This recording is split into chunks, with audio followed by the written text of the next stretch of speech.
Welcome to Zia medical YouTube channel. আজি আমি আলোচনা কৰিম বি কেপচুলৰ বিষয়ে, ইয়াৰ ইউজ, ড'জ, সাইড ইফেক্টৰ বিষয়ে বিতংভাৱে আলোচনা কৰিম। যদি আপোনালোকে ভিডিঅ'টো চাই ভাল লাগে এটা লাইক কমেণ্ট শ্বেয়াৰ কৰি দিব, আন 10জনকো চোৱাৰ সুবিধা কৰি দিব।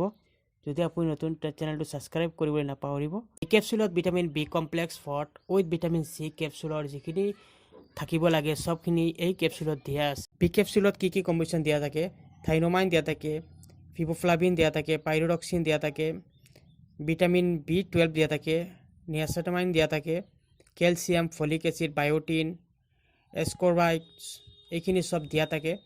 ই এক বহুত ভাল টেবলেট, ইণ্ডিয়াত যিকোনো ফাৰ্মাচীত সহজে পোৱা যায়। ই এক বহুত পুৰণি কেপচুল এটা ষ্টেপত 20টা কেপচুল থাকে। 20টা কেপচুলৰ দাম হৈছে 40 rupees অনলি। পিফিজাৰ লিমিটেড কোম্পানী বনায় এই ঔষধ। কেপচুল অনলি ইণ্ডিয়াত চেল হয়, ইণ্ডিয়াৰ বাহিৰত ইয়াৰ চেল নাই। কেপচুল দিনত এটা খাব লাগে। কেতিয়াবা ডক্টৰে ৰোগীৰ কণ্ডিশ্যনত 2টা খাব দিয়ে। এনেকুৱা আপোনালোকে এমাহৰ পৰা 2 মাহ 3 মাহলৈকে খাব পাৰে। মাজত আপোনালোকে অকণমান গেপ দি পেলাই আপোনালোকে মেডিচিন আকৌ খোৱা ষ্টাৰ্ট কৰিব পাৰে, কোনো অসুবিধা নাই। বি কেপচুল কি কি কণ্ডিশ্যনত ইউজ হয় বা কি কি কণ্ডিশ্যন ব্যৱহাৰ কৰা হয়? বি কেপচুলৰ ব্যৱহাৰ লিভাৰৰ কমজুৰি, ভোক নলগা, মুখ ঘাঁ, জিভা ঘাঁ, অকালতে চুলি সৰা, চুলি পকি যোৱা, স্কিনৰ প্ৰব্লেম আৰু কমজুৰি মেহচুচ কৰা, তাৰপাছত হাত ভৰিয়ে জ্বলন, হাত ভৰিয়ে কঁপি থাকে, তেনেকুৱা কণ্ডিশ্যনত এই কেপচুল ব্যৱহাৰ কৰা হয়। প্ৰেগনেণ্ট মহিলাসকলে বি কেপচুল খাব পাৰে। যিসকল যুৱক যুৱতী জিম কৰে, শৰীৰ চৰ্চা কৰে, সেইসকলৰ কাৰণেও বি কেপচুল এক বহুত ভাল কেপচুল।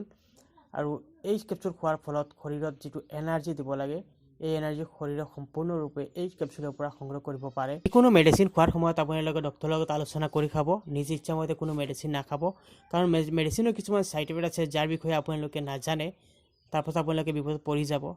যিকোনো মেডিচিন খোৱাৰ সময়ত আপুনি ডক্টৰৰ লগত আলোচনা কৰি খাব।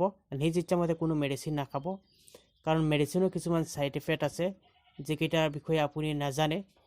নজনাৰ কাৰণে আপোনাৰ কিবা এটা প্ৰব্লেম হৈ যাব পাৰে। গতিকে আপোনালোকে মেডিচিন খোৱাৰ সময়ত আপুনি ডক্টৰৰ লগত আলোচনা কৰি খোৱাই বহুত ভাল।